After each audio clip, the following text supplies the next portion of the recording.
Good morning, good morning, good morning. Because it's morning here at American Express. Because in the American Express, always impress. Hindi ka madidepress. So today's vlog, so kakatapos lang yun ng Pasko. Ilang araw na lang mag-New Year na. So ano ba yung recap for 2025? I think for 2025, I was able to post many videos here. Marami nangyari for 2025, as in maraming lapatan. So lumipat ako ng Metro Manila. And of course, God is so good because I'm here in BGC, hindi ako nagsisisi.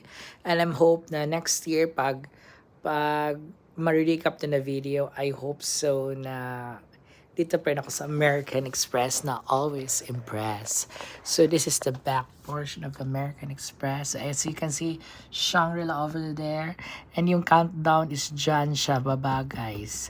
So guys, so in few days from now, hours, and of course, St. Luke's BGC.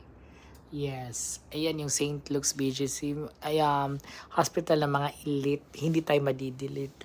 So guys, I have here Dove Above because I believe Dove symbolizes peace, and I also use Dove before going to bed. I mean, that's my shower. Ang bango talaga ng Dove. So I think dito lang mag-end muna ang aking vlog na hindi magkakalkag ang atong buhok, and I hope so. We are all happy because if you're happy and you'll just clap your hands. That's all, and thank you, mabuhay.